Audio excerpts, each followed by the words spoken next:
Joining us now, Indiana Senator Jim Banks. Senator, what a pleasure. You were at the White House today.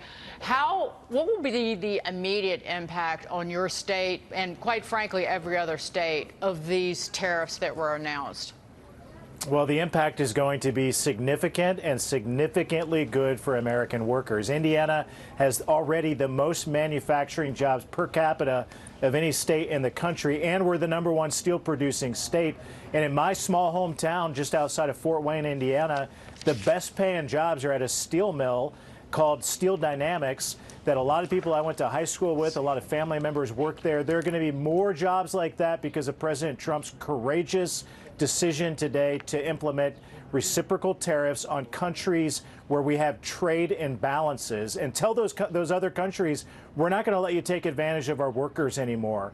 Already, we have car manufacturers in the United States, like General Motors, for example, who make less of their cars in the U.S. than Subaru, Honda, other foreign countries who make more of their cars actually in the U.S. But you're going to see that those numbers go up in a significant way because of these tariffs. Other countries are already coming to the table and calling President Trump and asking for a way out to negotiate these tariffs down. He's got the rest of the world's attention.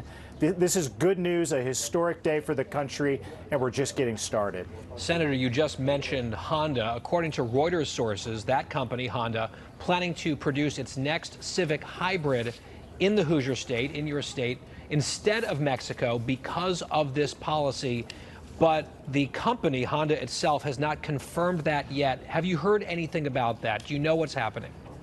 Well, I've seen the Reuters story. I expect it to be true at this point. President Trump has announced this to be the case. This is huge news for Indiana. Those Civic Hondas being made in my state instead of in Mexico. These tariffs work, and they will continue to work to bring these good-paying jobs back to places like my state. So Honda is a good example, but there are other examples too, and it's not just in the automotive industry. Eli Lilly, another great Hoosier company, announced $27 billion of productions of pharmaceuticals in the United States of America instead of abroad in countries like China. So these tariffs are going to have a big impact. They're going to create more good-paying jobs. I'm the son of a factory worker. I grew up in a trailer park.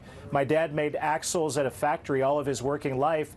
And that job gave my dad and my family a shot at the American dream. And President Trump is bringing those jobs back to the U.S. instead of sending them to other countries to give more kids in America a shot at the American dream. And this country, the greatest country in the history of the world, that's going to be even greater thanks to President Trump.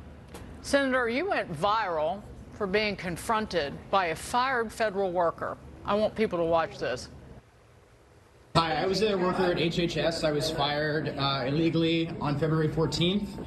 There are many people who are not getting social service programs, especially people with disabilities. Are you going to do anything to stop what's happening? You probably deserved it. I deserved it? You probably deserved it. I deserved it. Dude, wow. That's sad. Yeah, that's great to hear. Why did I deserve it? Because you seem like a clown.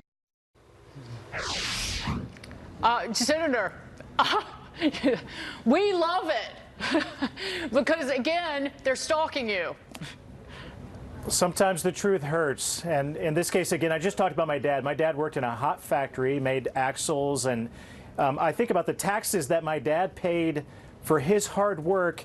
And those tax dollars went to Washington, D.C. to pay for guys like this, to have left-wing activists, to have jobs that make no sense. This guy can't even explain what his job was at HHS. It was a woke job that wasted taxpayer dollars, and police officers and teachers and factory workers and mechanics, they shouldn't be on the hook to pay taxes to pay for this clown to have a job in Washington. I have no patience for someone who thinks they're entitled to a government job, especially one that wastes taxpayer dollars, and I'll call a clown any day of the week. These jobs aren't sacred. They need to stop acting like they're part of the clergy. Senator Jim Banks, thank you so much. Great to see you, sir. Thank you.